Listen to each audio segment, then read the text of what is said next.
Hello and welcome to episode number 37 of the Crisis Intelligence Podcast. Today is Sunday, February 15th, 2015. I hope that everybody had a really great Valentine's Day yesterday. My name is Melissa Agnes, and this podcast is brought to you by Agnes Day. Let's talk crisis intelligence.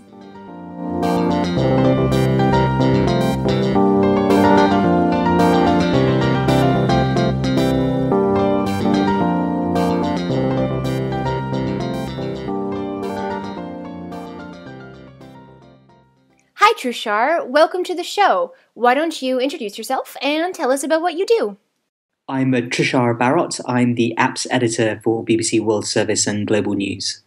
Excellent. Trushar, I'm so happy to have you here. I've been writing about BBC's innovative communication strategies for a while, and one that I've been watching and actually subscribed to myself. Well, actually, I think I've subscribed to a bunch of them, but one in particular is your WhatsApp Ebola service. Right.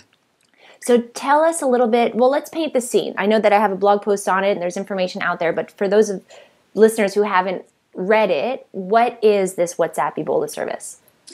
Okay, so basically the context behind it was in the sort of spring of last year, I was taking part in a project for BBC World Service Radio to explore how we could experiment on various chat platforms. And so we did a number of different experiments, but one of the ones that we thought was particularly successful was during the Indian elections, when we tried out a WhatsApp news service for Indian users of WhatsApp, where we would push out regular content in sort of picture format, text, audio, short video clips, with stories around the election campaign that the BBC was covering. And we learned a bunch of really useful stuff from that experiment, which was a sort of 6-week-long sort of news service. And then in the context of the Ebola service, it was in sort of July onwards that BBC World Service really started ramping up its coverage of the Ebola virus, and not just reporting the story, but also beginning to broadcast online and radio and through our TV channels public health information for audiences in West Africa in particular. And one of the things that the then director of BBC World Service, Peter Horrocks, was very keen on was, in addition to our existing broadcast mediums, how could we think about broadcasting content or distributing content so that it would appear directly onto people's mobile phones? We started thinking about that a lot more in sort of September, end of September. And one of the things that became very obvious was that there was no point in us trying to develop our own mobile phone app, for example, because A, it just takes too long to develop and test, and then we have to try and get people to download the app and publicize it. And that sort of cycle was just far too long in terms of product development. But then we looked at what we'd already done earlier in the year, and one of the things I thought would work really well was maybe just using the model that we had already established with WhatsApp for the Indian elections, and seeing if we could replicate that again, but specifically for people in West Africa. And so the idea was that we would turn it into, rather than just a news service, primarily a public health information line, or sort of a mobile lifeline service, that we would be publishing and pushing out content that would include information such as prevention tips, what sort of symptoms to look out for, or what the best sort of public numbers are to call, and any useful content that BBC News could produce as well that we could then push out through that service. And so that's where the idea sort of took momentum from.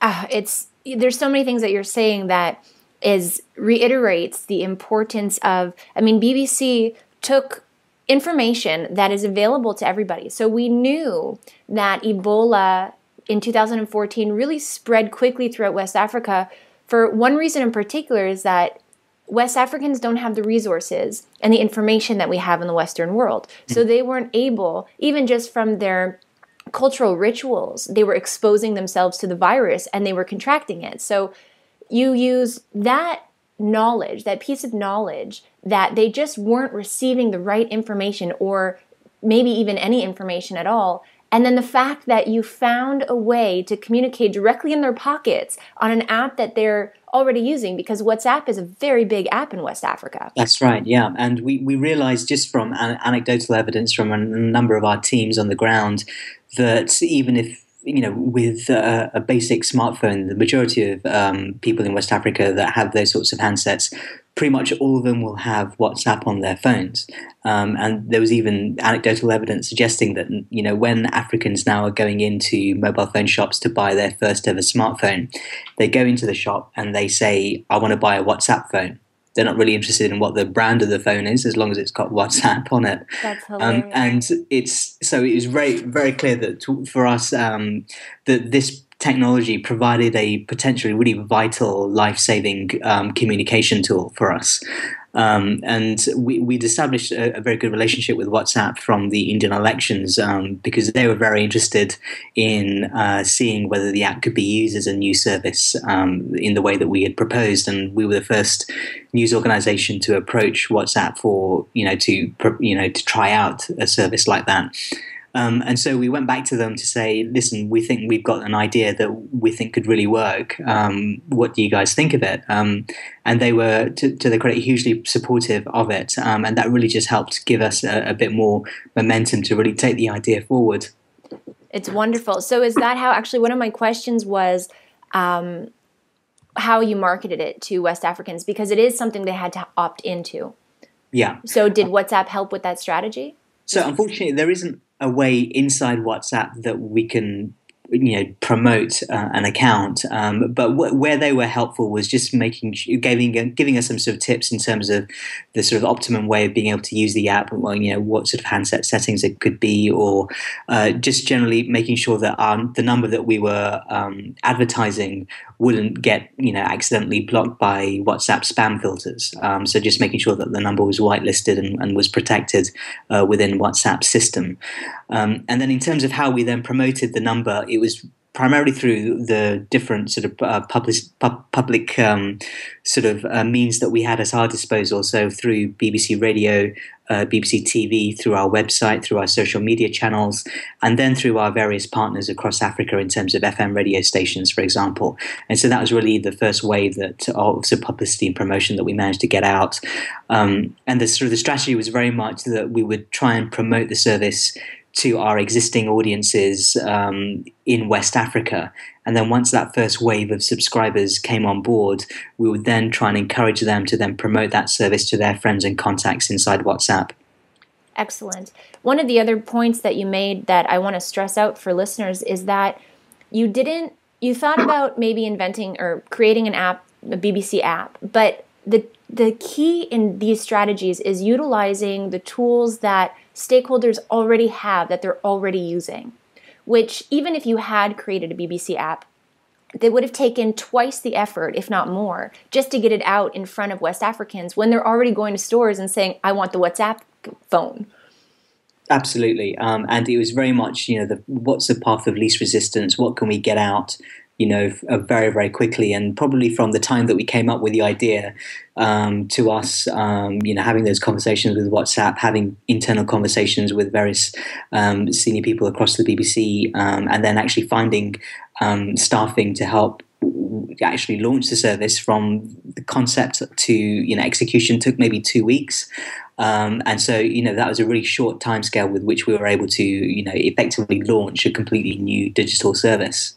Absolutely. Oh, it's so excellent. And then, so I subscribed to of course, because after I wrote about it the first time, I wanted to see exactly what you guys were doing and how it was working. And I noticed that, so every day you made a promise, BBC made a promise at the beginning of the service that it would be up to 3 pieces of information a day in English and in French, because those are the languages out in that area in the world. And I noticed that you combined, so you pretty well mixed every day between short text, informative, and written at a low grade level, which was very important, so that it, you communicate the most important points just very efficiently and effectively. Then you also shared graphics, which are great because those are shareable, and they were very just simple graphics that just got straight to the point. And then the third, which may have even surprised me, and I don't know why it did, but I thought it was wonderful, is you did a lot of 1-minute audio clips. Yeah. And we were very keen on making sure that we had a good mix of different types of content, because we knew that different users would be able to consume them or find more benefit from one compared to the other. So text messages, just because it's just much easier to digest and just quickly read through and then pass on to friends and contacts. But also we were wanting to make sure that we had really clear and simple visuals that we could push out. So people maybe who couldn't even read very well, but could just understand the sort of concept being relayed through an image. And then also through audio, people, again, who maybe couldn't read very well, but at least could understand the point or the public health information message that we were trying to get across. And so we tried to make sure that all three things were sort of regularly being provided. Absolutely. And it's I think that it's common in West Africa, right? So the audio, everything was easy to share. Yeah. So if they enjoyed something, they could pass it on. And then the audio is great because you can download it straight to your device and listen to it on the go. But also for people who can't read, you're still reaching them. That's right. Exactly. Yeah. It's really important. So really great strategies for people thinking out there. And, you know, something that's coming to mind is, so I have another podcast that I recorded with the National Weather Service in the United States. And they're leveraging technology in really innovative, really brilliant ways for crisis communication and emergency management. But one of the key things that they've said too is we didn't want to invent an app. We wanted to use apps that our stakeholders, that our audiences are already using, and partner with those apps or with the creators of the apps or the people using the apps, whatever the case may be, so that we could maximize our efforts. And I think that that's a really big takeaway for people listening to just kind of think, where are your stakeholders online? What devices, what apps are they using, and how can you use those apps to communicate with them when the times are when it's extremely important to do so? So how did you guys measure your success? Well, one of the sort of difficulties with WhatsApp is because it's not really built or engineered to sort of use it in the way that we have used it in terms of sort of distributing news content or public health information content. It's not really built to provide analytics or statistics in the way that, you know, if you were on Facebook or Twitter, for example. And so the basic measurements we had were pretty limited. So the most obvious one was just the total number of people who were subscribing to our service. So we had that as a sort of a daily count that we were making, so that we knew how many more people were joining the service each day or through each week. And then apart from that, it was really primarily just sort of anecdotal evidence based on the feedback and messages we were getting back from the users. And we were clearly getting a lot of anecdotal evidence on that front, suggesting that a number of users were sending it on to all their friends and family, or posting it to all the WhatsApp groups that they are already members of. And a number of them were telling us exactly that they were sending it on to everyone that they knew on WhatsApp. So we knew that there was a really good network effect happening inside WhatsApp. It was just something that we couldn't really measure. Okay, well, which makes sense, but I would think that all of what you were measuring is what is really important, as well as the fact that we saw, since then, we've seen the Ebola. I mean, Ebola is still spreading and is still taking place, but it's not spreading as quickly anymore through West Africa as it was, 6 months ago or 4 months ago.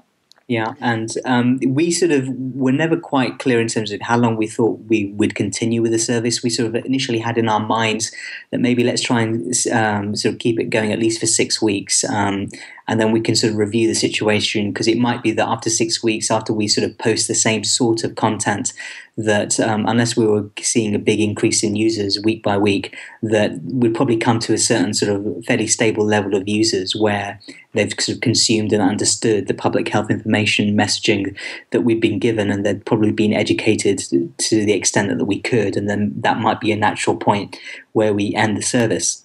So we were looking at maybe early December. We started the service in the middle of October. So we're looking at early December to mid-December as maybe a natural point where we could then just review the service.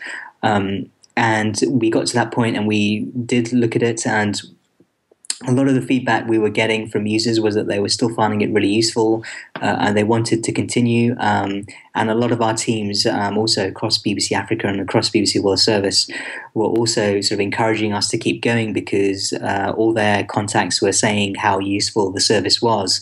And they also flagged up a very important point, which we hadn't quite picked up on at the time, which was as Christmas approached and New Year approached, that as it was sort of the holiday season, there would be a lot more movement around West Africa in terms of people moving around for holidays. And so that was a particularly critical point to make sure that we were really pushing home the sort of public health and prevention information at that time. And so we continued as a result of that. Excellent. And you're still going now? So yeah, at the moment, the plan is to review again probably in the middle of February, and then we're sort of taking it in those sort of 6-week review cycles. Okay.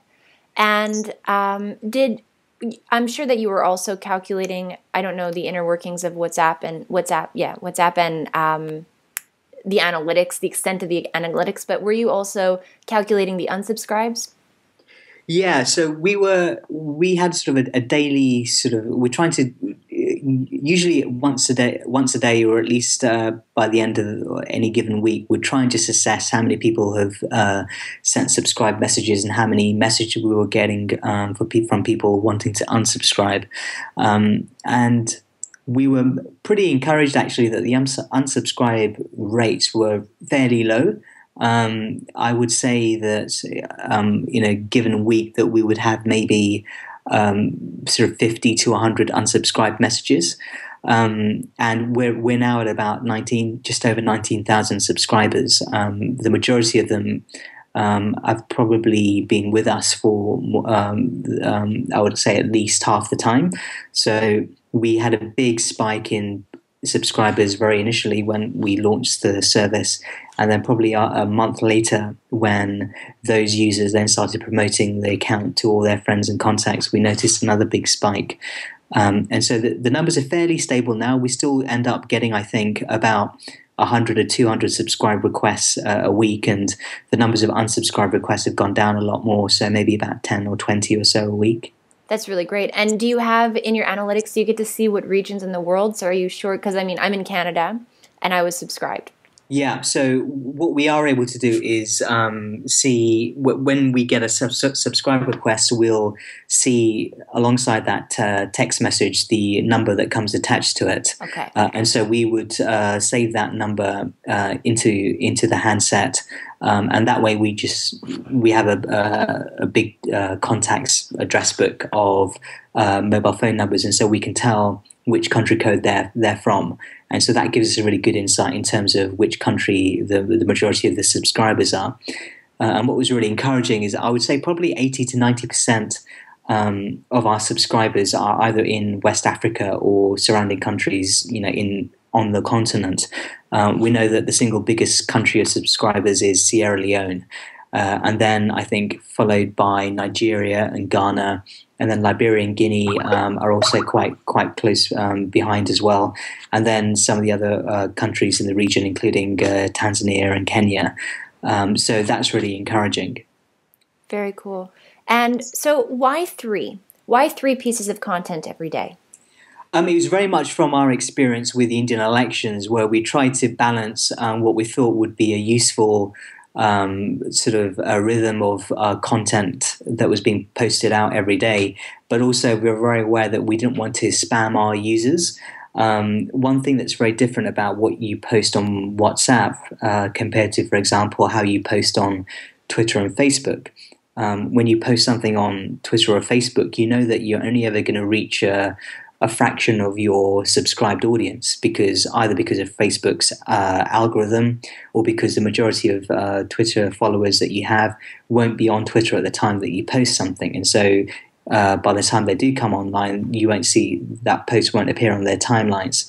Whereas if you post something on WhatsApp, you know that you're probably going to hit probably 100% of your audience within minutes, and it's going to appear as a pop-up right onto their phone's home screen, and because they'll have their phone pretty much wherever they are, they will see it instantly. So it's a really powerful and potent delivery mechanism. And as a result, we know that we have to be much more careful and considered about what exactly it is that we're posting and make sure that it really is valuable content. Absolutely. And so did you find, like, how do you plan for the content? Because 3 pieces of information every day, English and French, that's 6 posts, but they weren't always, it wasn't like you gave the same piece of information in 3 different file formats. No, sometimes it was one would just be a translation of the other. Sometimes it would be bespoke content in that language. And so as part of the role that the producer on the service had was, as well as sort of managing the sort of fairly labor-intensive data entry aspect of the role, they were also speaking to our various teams across BBC News to see what else BBC News was producing and whether anything was relevant that we could then put into the WhatsApp service, as well as commissioning health correspondents, for example, to record specific bits of audio. And we also got supplemental help from 1 or 2 additional producers and interns just to help monitor the messages that we were getting in and see if they could give us ideas for new content that we could then try and schedule in the future. One thing we realized quite early on was that we really had to make sure we were paying a lot of attention to the messages that we were getting in and really try and respond to them where we could. And one of the things that really came across was that the lot of questions that people had about Ebola were sorts of questions that we had never even really thought about in terms of, you know, how BBC News more broadly was covering the story. One example that comes to mind from quite early on was someone just saying, can I contract Ebola through a mosquito bite? And we then sort of saw the message and looked at each other and we had no idea. And it was just not a question that we would ever have thought of asking or covering in our regular reporting of the story. And so we got one of our global health correspondents, Smitha Mundasad, to just do a bit of research and phone up the World Health Organization, speak to some medical bodies, and find out what the situation was. And then she came back and recorded sort of 45-second bit of audio, just explaining the situation, saying that there is a theoretical risk, and it's as important to make sure that you prevent yourself from getting mosquito bites. Particularly if you're in regions or areas where there is a high rate of the Ebola virus spreading. And we recorded that bit of audio and pushed it out again to all our WhatsApp subscribers. And ever since, we've used that method a lot in terms of coming up with audio that we think would be specifically relevant to that audience. That's wonderful. So WhatsApp is, because it's a messaging tool, messaging app, so they were able to respond through the app. Yeah. Through their subscription and send you questions.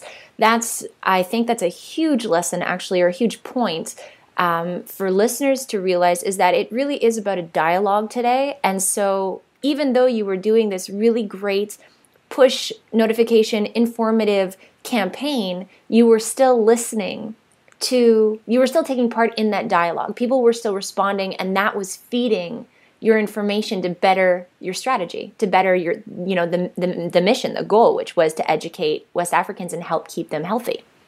Absolutely. And one of the other things we realized was that there was such a rich source of intelligence and news gathering information that we were getting in through these messages from our users as well. And so, they were giving us tip-offs about, specific places where there was a big problem or where there was a real issue with hospitals not being able to cope. Also providing just really, really valuable first-hand sort of case studies and human experiences of what it's like to be on the ground. And that was really valuable for us, particularly because news organizations were being much more restricted in terms of how easily they could deploy into many parts of West Africa just on public health safety grounds, and the various sort of protocols that our correspondents had to go through to make sure that they were able to report from the ground in an Ebola-affected area. And so those messages became, a vital news tool for us as well. Wow. And you also partnered, well, I don't know if it's called partnering, I don't know what the arrangements were, but you were also feeding information from third-party organizations. Yeah, and actually, as you know, it's very much soon after we launched, we really turned into a hugely sort of collaborative project.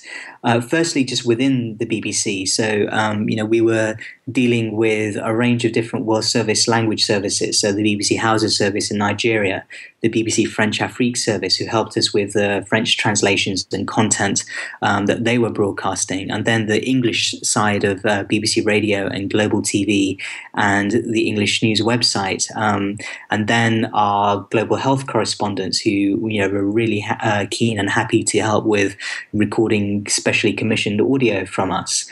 And then more broadly across the aid agencies, UNICEF and the World Health Organization got in touch with us, and we developed a really good relationship with them in terms of being able to source really, really great content that they were producing, particularly in the form of visuals, which was an area that we were really struggling to come up with our own really good visuals. And so they provided a lot of the images that we then pushed out through WhatsApp as well.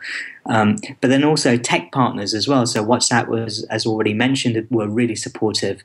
But then we also were trying to think of how we could get our audio that we're pushing out onto WhatsApp to wider partners. So our business development team in Africa had come to us and said that they really liked the audio that we were pushing out onto WhatsApp, but was there an easy way that they could then provide that audio to the FM partners that the BBC Radio has very good relationships with in Africa, and also potential telecom partners in Africa who could potentially use some of the audio and then push it out to their users as well. And we thought probably the best and easiest way would be if we could try and come up with a SoundCloud account or two SoundCloud accounts in English and French that we could then see if we could try and provide an RSS feed for these FM partners and telcos. So we went to SoundCloud with the idea, and again, they were immediately willing and happy to help us. And we got those accounts going very, very quickly. They provided us the RSS feeds, which were then passed on to our partners in Africa. And then also we dealt with another chat app called Mixit, which is very big in South Africa. And we'd done a short pilot with them during the South African elections in the summer of 2014. And they had just recently launched a special section inside the app, which was devoted to information about Ebola. And so again, we provided them this audio feed, and they were able to create a separate space inside the app just around the BBC audio on Ebola safety information. And so that enabled them to be able to distribute that content to their users as well. And also UNICEF worked very closely with Google in terms of coming up with images. So Google's Creative Labs went to UNICEF to say, is there any way that they could help UNICEF with their Ebola efforts? And UNICEF put them in touch with us because they'd heard that we were doing this WhatsApp project and thought that they might be able to connect. And we asked Google if there's any way that you could help us with coming up with really good, clean, simple illustrations that we could then use on the service. It would be really, really valuable to us, which is exactly what Google did. And they gave us those images completely free of copyright, and we were able to then distribute them through their platform as well.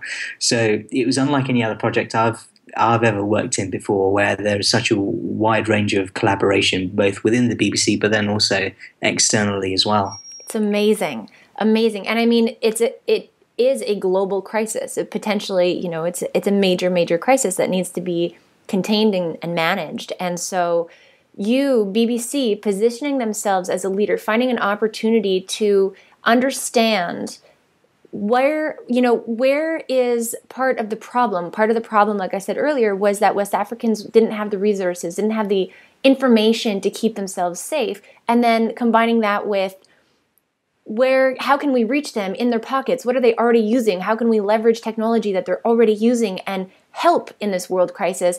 Positioning yourself as the leader because you were proactive. You had information, and this is what I love about it. This information was available to everybody. We all knew, if we went looking for it, that a part of the reason Ebola spread so quickly is because West Africans weren't prepared to protect themselves, didn't have the resources or information, and another thing that we could find just by looking up stats is WhatsApp is really, really big. It's the preferred means of two-way communication, of messaging in West Africa. You took information that was already available to everybody, and you, BBC, was proactive and positioned yourself as a leader. And then everybody came to collaborate because it was working so well, because you were meeting a very, very needed end. So it's just a wonderful case study. I'm so happy to have you on here sharing with everybody. And from my end, I think what's just really so encouraging is that I think we've now sort of hit on a sort of potential collaborative model that I think we will definitely want to try and use again in the future when, whenever the next big humanitarian crisis happens, we'll hopefully be in a position where we can, set up a similar sort of framework much more quickly as well. Excellent. And so through all of this, and you even just said that you never worked on such a collaborative and fast-growing project, something like this. But what were I guess the key challenges or the biggest lessons that you learned along the way? I think one of the things that I realized right from the beginning, because having worked on the Indian elections project, where I was the person who was doing all the data entry on a handset and managing the audience engagement and pushing out the content, that I knew that it was really, a full-time job just to manage the WhatsApp account. And so whilst I pitched for the idea for the project, I also had to make it very clear to bosses that this is something that we are going to have to resource quite a lot. And so it will require someone dedicated to it full time, and probably a couple of additional people who can help out during the week as well. And to the BBC's credit, we managed to find people who we were able to lift from their existing rotors and other teams and get them deployed to work on this project, because there was no real huge amount of money available for us to do this project. And I think that was something that was just a very useful thing to learn for us, that alongside the proposal, there needs to be a very clearly thought out idea of how we're going to actually resource it and sustain it, so that we didn't want to get to a position where, let's say that after a month, we get so inundated with requests for subscriptions that we're not able to manage them, and then have to close down the service maybe when the virus is spreading even faster and where the service may be really needed at that time. So we wanted to make sure that there was some resilience within the project to make sure that we could adapt as and when we needed to, and make some basic assumptions about how that might go. And I think the other thing was just making sure that we were as open as possible to the possibilities of collaboration, really. I think we could have gone down a route where we would just had our sort of head quite focused and narrowed down a very particular path of what we wanted the service to do, but then realizing very quickly, and because it was pretty much the approach we were taking across all our news operation with regards to the Ebola story, was that to be as open and collaborative as possible will just allow us to be much more effective, and not be precious about our content. Make sure that we release it on WhatsApp. We know that it may be reused, republished elsewhere, and not worry about it, not worry about our own copyright. And those were conversations that we were having with our own legal and copyright teams as well. And to their credit, they lifted all the normal restrictions that we would have in these sorts of projects if it was a much more editorially focused project, just around our news content, for example. And so I guess those were all sorts of areas where I certainly learned a lot, but also just making sure that the preparation was in place, and also the scalability of it was thought through.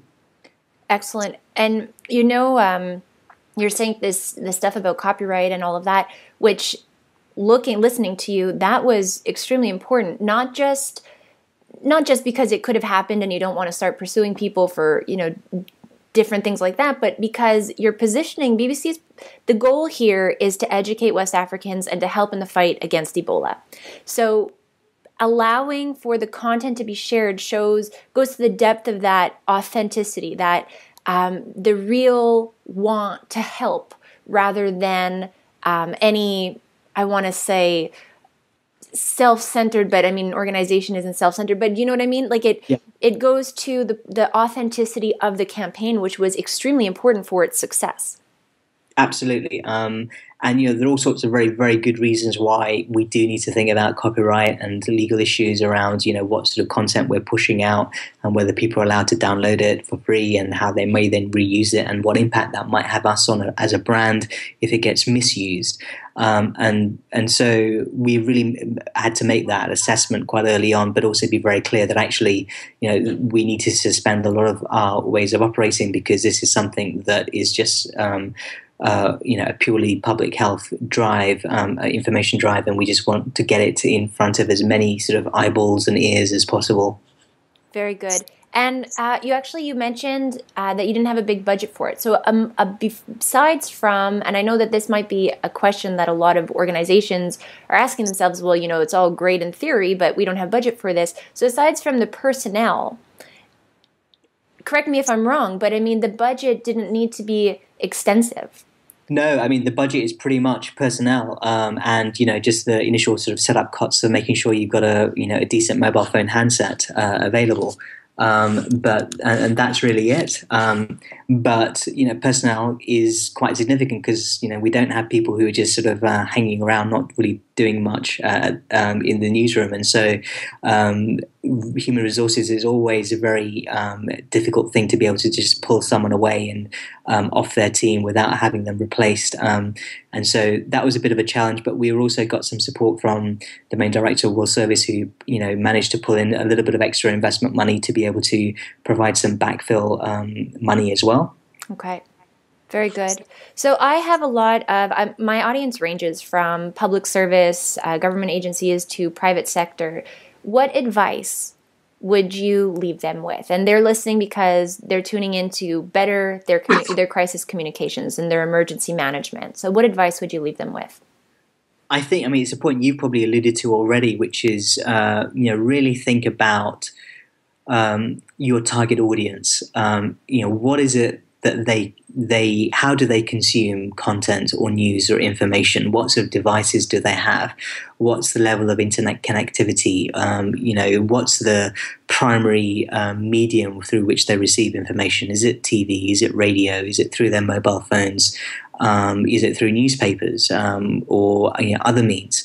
And then really think about, okay, how can you then reach them most effectively through a technology or through a medium that they recognize, are comfortable with, and you're not going to have to spend a huge amount of your time educating your audience about how to access the information. Excellent. And I'll add simply that it's not about reinventing the wheel. Collaborate with other apps, with other developers, with other organizations where the collaboration is mutually beneficial and can help you meet your goal sooner. Absolutely, yeah. And I think one of the things to bear in mind, particularly those people who listen to this podcast who work in humanitarian situations or are NGOs, if they've never tried it before, they will probably find it surprising how open a lot of these tech companies or even news organizations may be in collaborating with them. Excellent. Trushar, where can everybody find and follow you for more information about all of these great initiatives that you and BBC are putting together? So if people want to get in touch with me, probably the easiest way is through Twitter. So my Twitter handle is quite straightforward. It's just my first name, Trushar, Trushar. And in terms of the BBC's Ebola content, one useful way of keeping across the sort of the content that we're producing is by going to our Facebook page, which is facebook.com/BBC Ebola. Excellent. Thank you so much, Trushar, for taking the time to have this really great conversation with me. I'm really appreciative, and I know that my listeners really enjoyed it. So thank you very much. No problem. Happy to help.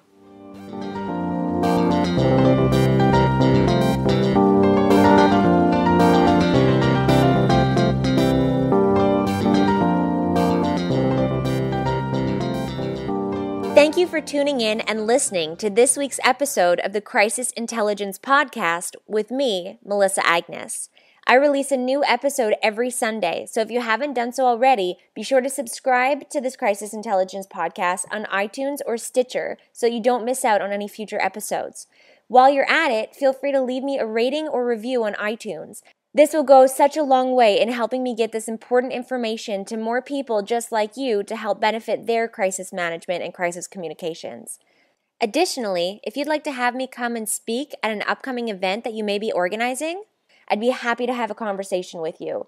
You can email me at melissa@melissaagnes.com. Thanks so much for tuning in this week, and I look forward to talking even more crisis intelligence with you next Sunday.